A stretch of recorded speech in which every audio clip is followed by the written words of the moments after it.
Hello friends, कैसे हैं आप सब? बढ़िया। आशा है आप सभी मस्त होंगे, स्वस्थ होंगे और बहुत बहुत खुश होंगे।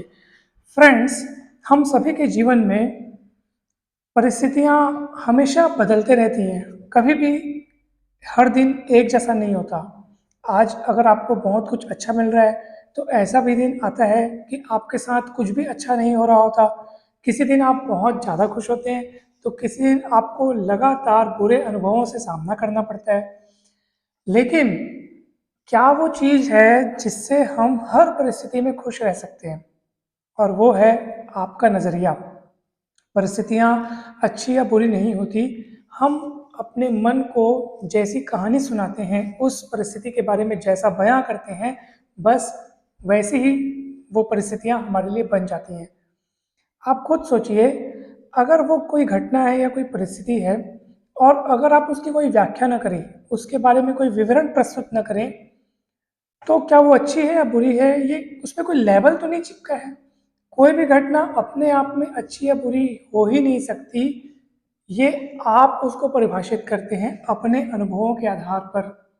आपको वो कैसा महसूस कराती है, उसके आधार पर आप उसको बयां करते हैं कि ये काम अच्छा नहीं हुआ, ये घटना मेरे लिए ठीक नहीं हुई, वो कार्य मेरे लिए अच्छा है। अच्छा, अब हम किस आधार पर अपने लिए उस घटना को अच्छा या बुरा बनाते हैं? हम देखते हैं कि हाँ, इस घटना से मुझे फ़ायदा हुआ तो ये मेरे लिए अच्छी है। हो सकता है आगे चल के वो घटना आपको दुःख प्रदान करे, लेकिन आप अभी के पहलू को देखते हैं। हो सकता है कोई घटना आपको बहुत ज़्यादा दुःख दे रही हो, तो आप कहेंगे कि ये घटना मेरे लिए बुरी है। हो सकता है उस घटना के दूरगामी लाभ आप न जानते हो, इसलिए आप ऐसा कह रहे हैं। तो किसी भी घटना से, किसी भी परिस्थिति से आप तुरंत निर्णय लेने के स्थिति में न आए। यानी कि उस घटना पे आपको तुरंत स्टिकर या लेबल नहीं चिपकाना है कि ये बुरा हुआ या फिर ये अच्छा हुआ। तुरंत लेबल न चिपकाए। हमेशा वो घटना जैसी है उसको उसी रूप में देखें, उसी रूप में स्वीकार करें। खुद को दूर हटा करके एक दर्शक की तरह उस घटना को देखें। आपको वो घटना अधिक प्रभावित नहीं कर पाएगी। भाग्य आपके, मतलब भाग्य में आपके अगर नींबू लिखा होगा, मान लो आपके नसीब में नींबू जैसा खट्टापन भरा होगा, आपके नसीब में अगर कोई नींबू दे देगा, तो ये आप पर निर्भर करता है कि उस नींबू के खट्टेपन को आप स्वीकार करते हैं या उस नींबू का आप शरबत बना लेते हैं। तो हम अपने अनुसार अपनी परिस्थितियों को ढाल सकते हैं, अपने मन को बदल सकते हैं, अपने दृष्टिकोण को बदल करके उस परिस्थिति में हमें कैसा महसूस करना है, ये हम पर निर्भर है। और ये मानव की सबसे बड़ी स्वतंत्रता है। हमसे हमारा अगर सब कुछ छीन भी जाए, तब भी किसी परिस्थिति में हमें कैसा रिएक्ट करना है, कैसा व्यवहार करना है, कैसा महसूस करना है, कैसी प्रतिक्रिया करनी है, ये हमको कोई भी नहीं, मतलब हमसे कोई छीन नहीं सकता। इस पर किसी और का अधिकार नहीं है। ये हमको कोई नहीं बतलाएगा, ये हमको खुद डिसाइड करना है। इस पर किसी का बस नहीं हमारे सिवा। यानी कि कितनी भी बुरी घटना हो जाए, अगर हम चाहें तो उसमें खुश रह सकते हैं। आप उस घटना को घटना की तरह देखिए, हाँ बस ये हुआ तो हुआ। उस घटना से जो विचार मन में उत्पन्न हो रहे हैं, हो सकता है वो विचार शुरू में नेगेटिव लगें, क्योंकि आपके प्रतिकूल वो घटना हुई है। आप जैसा सोच रहे थे वैसा नहीं हुई है। कुछ बड़ा बहुत नुकसान हो गया है, या कुछ ऐसी अनहोनी हो गई है, या किसी ने ऐसी कोई बात कह दी है जिससे हम हमारे मन को चोट लगी है। तो शुरू में वो घटना आपको नकारात्मक लग भी रही है, आपके मन में अनेक विचार उठ भी रहे हैं, तब भी उन विचारों को अपने मन से सिर्फ प्रवाहित होने दीजिए। आप एक दर्शक बन करके, एक दृष्टा बन करके, एक साक्षी भाव रख करके उस उन विचारों को बस देखते जाइए। हाँ, मेरे मन में ये विचार आ रहा है। जैसे हम कभी किसी अप्रिय घटना से क्रोधित होते हैं, तो हम बहुत आग बबूला हो जाते हैं, क्रोधित होते हैं। उस समय हमको पता है कि हम गुस्सा कर रहे हैं, लेकिन हम होश में होते हुए भी हम बेहोश होते हैं और गुस्से में ऐसी कुछ बातें या ऐसे कुछ कार्य कर बैठते हैं कि बाद में हमें पछतावा होता है। अगर आपको गुस्सा आ रहा है, उस समय आपका जो मन है, यानी आपका जो सेल्फ है, अगर वो जागृत अवस्था में है, आपका अवचेतन मन आपको ये समझा रहा है कि देखो, यहाँ गुस्सा किया जा रहा है, यानी आप अपने आप को समझा रहे हो कि इस समय मुझे क्रोध आ रहा है, इस समय मुझे क्रोध की अवस्था मुझ में उत्पन्न हो रही है, मुझे किसी तरह इसको रोकना है।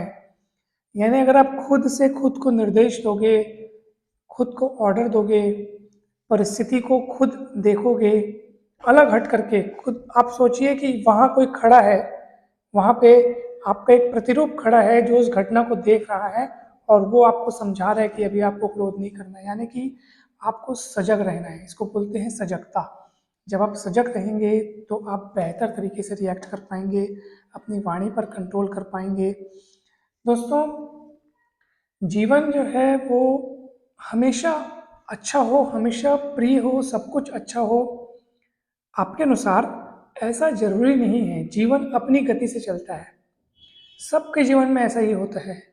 कभी अच्छा, कभी बुरा, कभी ऊपर, कभी नीचे। सरल रेखा नहीं होती, किसी का भी जीवन सरल रेखा नहीं है।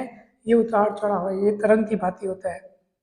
कभी ये बहुत अच्छा महसूस कराता है तो कभी बुरा महसूस कराने के लिए कुछ ऐसी घटनाएं होती हैं। लेकिन बुरा महसूस करना है कि नहीं करना है, इस पर आपको कोई बाध्य नहीं कर सकता। ये आपके हाथ में है, किस परिस्थिति में कैसा रिएक्ट करना है ये आपके हाथ में है। तो हमेशा आपको खुश रहना है और मस्त रहना है और स्वस्थ रहना है। एक बार की बात है, मैं अपनी एक छोटी सी स्टोरी आपको सुनाता हूँ। आज से लगभग 8 या 9 साल पहले की बात है। मैं एक स्कूल में पढ़ाता था और एक सेशन कंप्लीट हो गया। मैं बहुत खुश था कि नेक्स्ट सेशन में मुझे फिर से वहाँ पे पढ़ाने को मिलेगा, मतलब मेरा जो इनकम है वो सुरक्षित है, मेरे पास पैसे आ रहे हैं, ये सोचकर मैं बहुत खुश था। और जब मतलब एक सेशन जब कंप्लीट होने वाला था तो वहाँ पर जो प्रिंसिपल सर थे उन्होंने मुझे अगले साल के लिए पहले से ही बोल दिया था कि हाँ भाई नेक्स्ट ईयर आप ही पढ़ाएंगे सर करके। मैं बड़ा खुश था। ये रायपुर की बात बता रहा हूँ मैं, जब मैं रायपुर में था, 8 9 साल पहले की बात है, तब वहाँ के एक स्कूल की बात है। फिर गर्मी की छुट्टियों में मैं घर आ गया, गर्मी की छुट्टियाँ समाप्त हुई। मैं जब रायपुर फिर पहुँचा, उस स्कूल में गया तो मैंने देखा कि प्रिंसिपल सर चेंज हो चुके थे। और उन्होंने जब मैंने उनको बताया कि सर मैं पिछले साल यहीं अपना टीचिंग वर्क जो है वो किया था और इस साल भी कंटिन्यू करना चाहता हूँ, तो मैं उस समय पार्ट टाइम पढ़ाता था।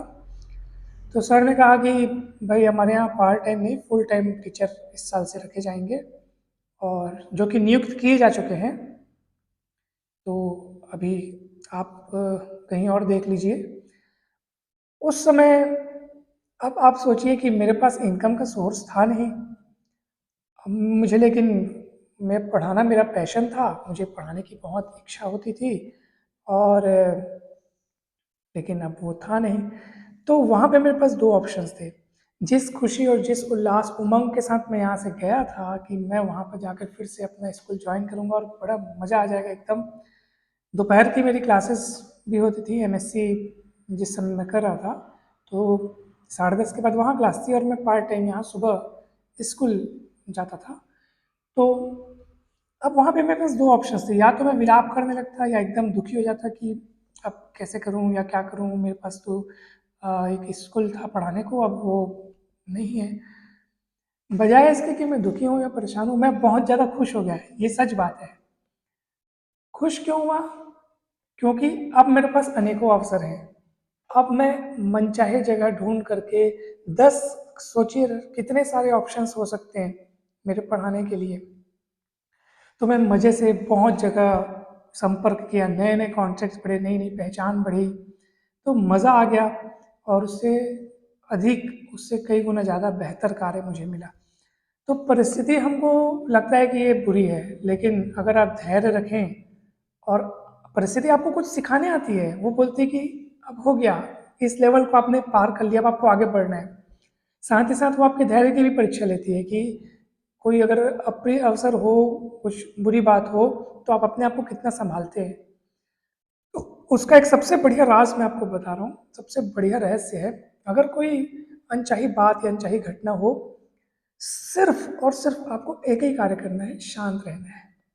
कुछ भी ना बोलें, शांत बैठकर अपने कार्यों को बस निपटाते जाएं। आपके जो कार्य हैं आप उनको करते जाएं।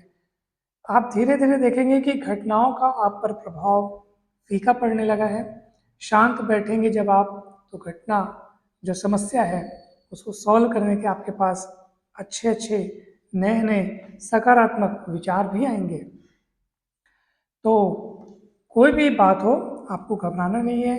अभी जैसे स्कूल और कॉलेज की परीक्षाएं स्टार्ट होने वाली हैं, तो मैंने अनेक बच्चों से मुझे ये सुनने को मिला कि वे काफ़ी टेंशन में हैं, वो भयभीत हैं, स्ट्रेस महसूस कर रहे हैं कि कैसे पढ़ें इतने कम समय में। वैसे देखा जाए तो कम समय नहीं है, आपके पास साल भर का समय था। लेकिन बात यही है कि हम साल भर उतने सीरियस नहीं रहते, और परीक्षा का जब टाइम टेबल आता है तो हम काफ़ी सीरियस हो जाते हैं और हमें लगता है इतना कम समय। तो समय कम नहीं है, वो कहीं ना कहीं हमारी ही भूल होती है। लेकिन अब जो समय बचा है उसमें किस तरीके से पढ़ा जाए, तो हम अधिक समय अपना टेंशन लेने में गुजार देते हैं, सोच सोच के बिता देते हैं। आप एक एक पल का सदुपयोग करें, एक एक पल को जिएं, एक एक पल को पढ़ें, क्वेश्चन सॉल्व करें, नए नए जो जो एग्ज़ाम में हाल ही के एग्ज़ाम में आए हुए हैं पिछले 5 सालों में, उनको आप सॉल्व करें।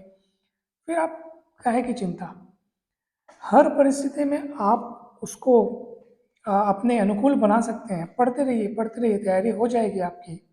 और एक और बात, अपने चेहरे की मुस्कान को बिल्कुल भी ना छोड़ें, हमेशा हंसते रहें, मुस्कुराते रहें। जब आप हंसते हैं, जब आप मुस्कुराते हैं, तो आपकी आधी समस्याएं, आधी चिंताएं तो वैसे ही दूर हो जाती हैं, और आपको उस समस्या से लड़ने का एक बल मिलता है। हंसने से हमारे चारों ओर एक सकारात्मक प्रभाव हम उत्पन्न करते हैं, और चारों तरफ जब आप हंसते हैं तो आप देखेंगे कि चारों तरफ आपके जो लोग हैं वो भी हंसेंगे। आप किसी से भी देखिएगा, जब भी आप मिलेंगे, आप अगर मुस्कुराएंगे तो निश्चित रूप से सामने वाला भी आपको देखते हुए मुस्कुराएगा ही मुस्कुराएगा। एकदम फैक्ट है। इसका अर्थ ये है कि जब हम हंसते हैं तो न केवल हम स्वयं को खुश करते हैं, बल्कि आप आपके चारों ओर लोगों को भी खुश करते हैं। तो हमेशा हंसते रहें, मुस्कुराते रहें, हर परिस्थिति का आनंद लें, हर परिस्थिति से कुछ ना कुछ सीखें। हर परिस्थिति आपको कुछ ना कुछ सिखाएगी। आपको लगेगा कि ये समस्या है, वो समस्या केवल केवल कवर होता है। जब आप उस समस्या के गिफ्ट को खोलेंगे तो अंदर में आपको अवसर मिलेगा। यानी समस्या बाहर से दिखाई देती है, आप अगर उसके भीतर जाएंगे तो आपको अवसर मिलेगा नई ऊंचाइयों को छूने का, नए मुकाम पे पहुंचने का। सो मन को हमेशा सकारात्मक बनाए रखें और हर परिस्थिति में खुश रहें। आप सभी को बहुत बहुत धन्यवाद। वीडियो अच्छा लगा हो तो ज़रूर लाइक करें। चैनल को अगर अभी तक आपने सब्सक्राइब नहीं किया तो ज़रूर सब्सक्राइब करें, वीडियो को शेयर करें। Thank you so much.